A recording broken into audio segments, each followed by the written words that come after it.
My name is Dr. Murulo, and today we're going to delve into the shadows. I'll start off by posing a question. How does a young heart so fragile and tender deal with occurrences that shake the foundations of their existence? Today, we're going to look deeper into the responses, otherwise called trauma responses, that children exhibit when they faced childhood traumatic events. We are going to look at how they express and show these things that overwhelm their little minds, these things that are so too big for their small bodies. So we're going to start off by looking at how they emotionally show effects of childhood traumatic events. What I would call common example is emotions of anger and anxiety that may come in. So for example, you might find your child just being angry for no reason, throwing tantrums. Probably you're just addressing a small thing and they're just throwing this anger fit and you don't know where it's coming from. Sometimes it's because this child has been bottling up all these frustrations, all these overwhelming emotions, and they don't know how else to let out, and they end up with these bursts of anger.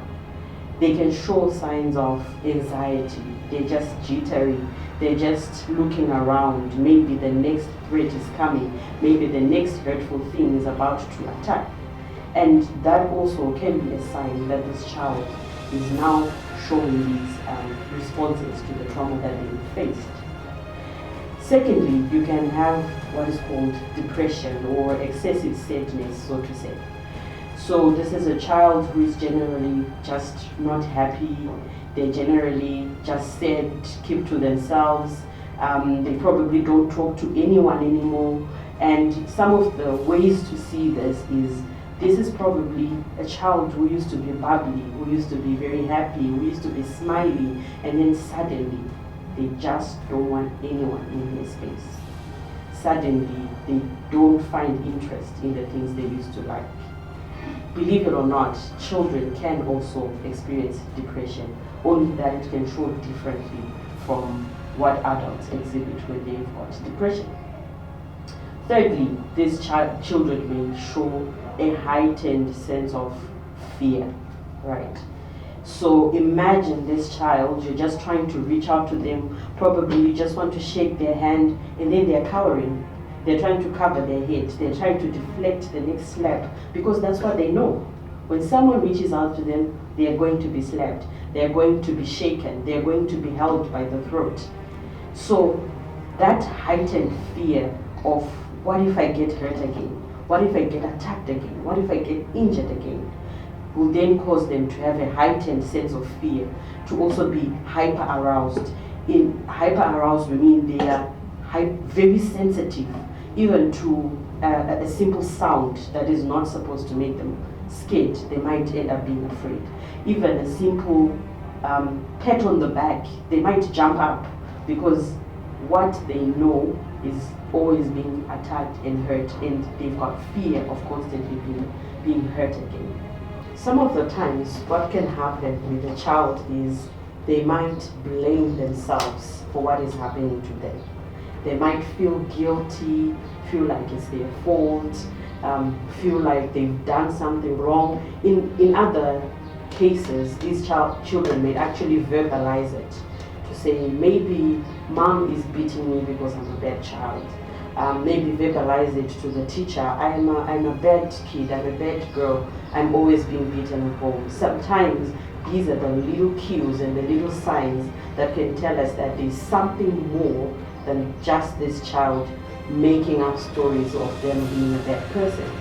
Sometimes they may feel ashamed of what is happening to them. And most of the times, this is what perpetuates silence. Feeling guilty, feeling ashamed, they are definitely less likely to say something. And we then see in some of the behaviors that these children exhibit. And in extreme cases, there might be avoidance, avoiding the actual person that has caused the traumatic event, avoiding scenarios that remind them of the traumatic event. A typical example is someone who might have been, physically assaulted by a male figure, and this child, you just see them generally avoiding men for some reason. Not that they've been taught stay away from men, but because they are in constant fear of getting hurt again, and they feel like maybe all men are going to physically assault me, they're going to physically hurt me, and then they then exhibit this avoidance behavior. In some extreme cases, the anger that we spoke about earlier on can then manifest as aggression. Those children who are bullies at school, those children who beat up other kids, those children who are just generally aggressive, physically, verbally, all because they are trying to process and trying to cope with the overwhelming emotions, and they don't know how to do it, and they let it out in the best way they know how.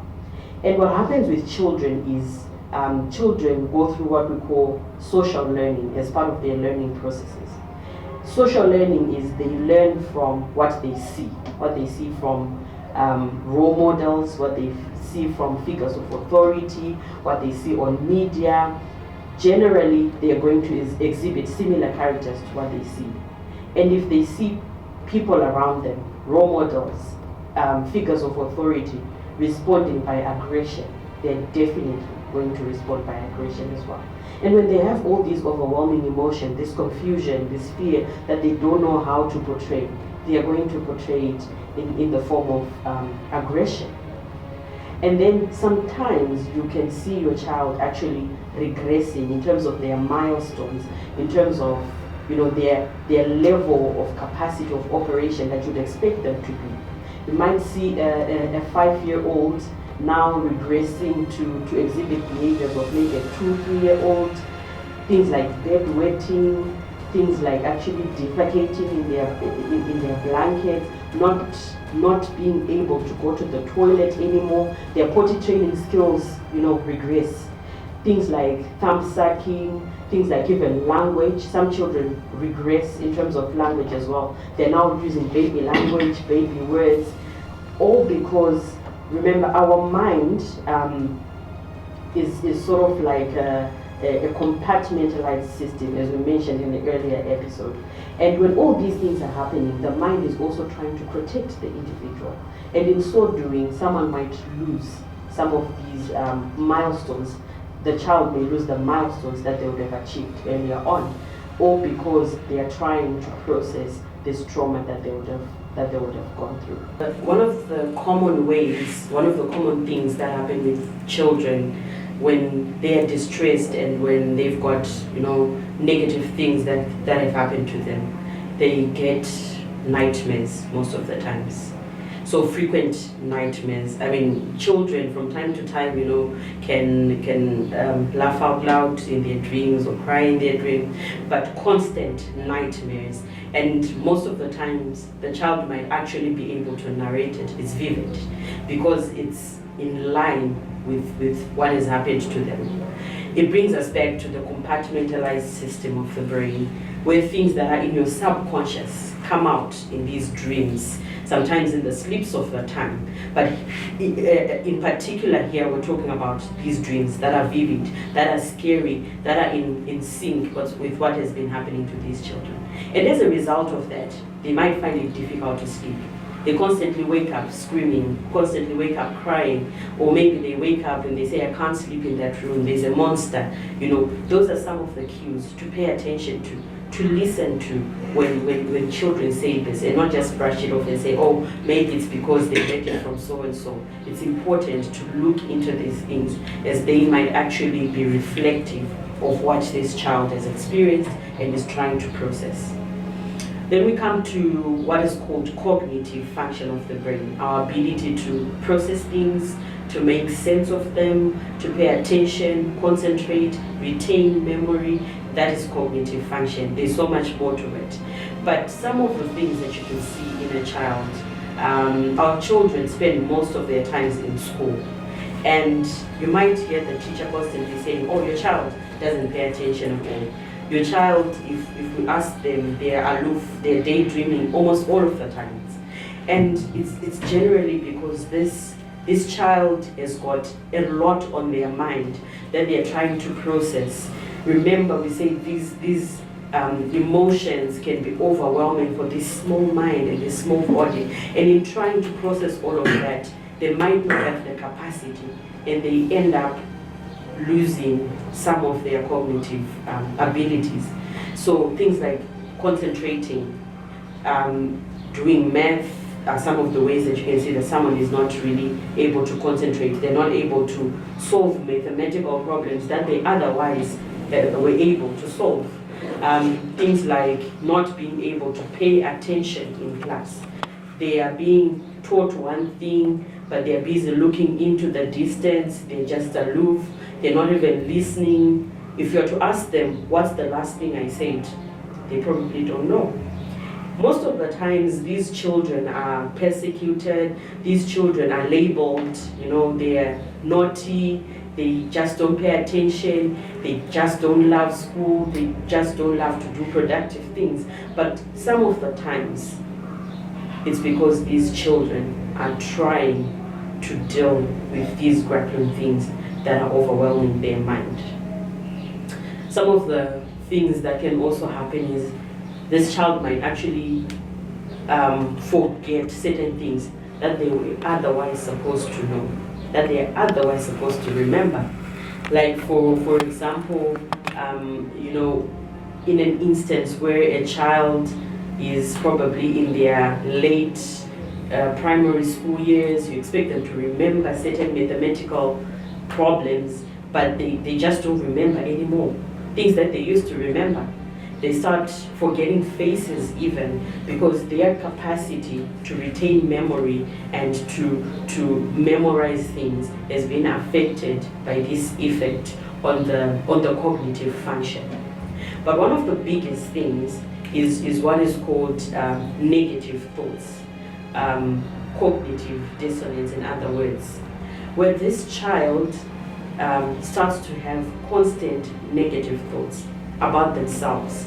Remember, we said they might feel guilty, they might feel ashamed of what is happening to them. And it can also manifest in consolidated thoughts that say, oh, I'm a bad person, I'm to blame, and they have these distorted negative thoughts about themselves.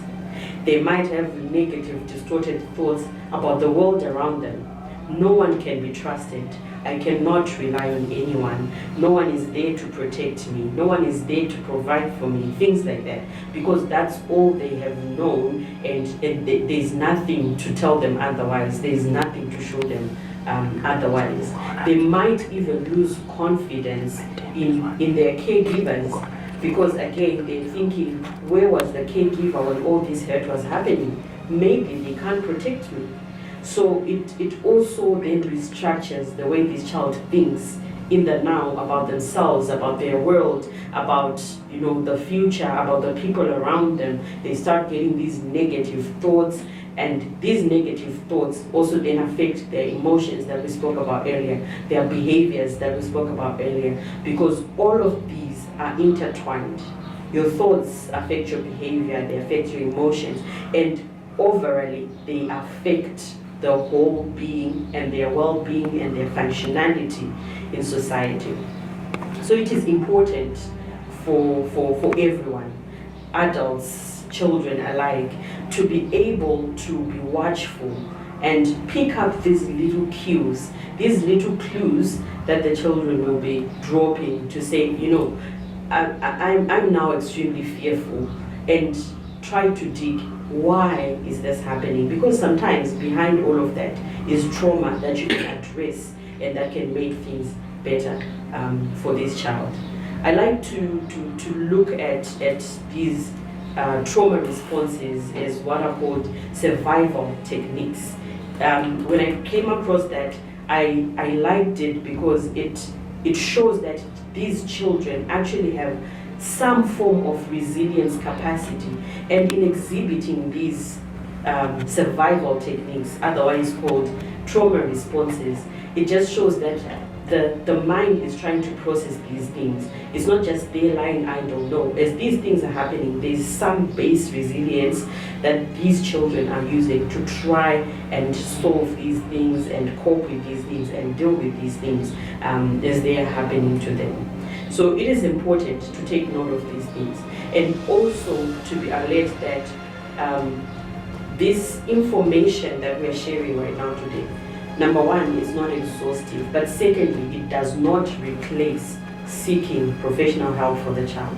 So when you've picked up all of these signs, you see your child having behavioral issues, emotional issues, cognitive issues, it is of paramount importance to get professional help for them so that they are assisted well in time. And by so doing, we are building future generations with resilience, future generations who have been assisted to deal with their traumatic responses, therefore building a future generation that is holistically well and able to reach their fullest potential.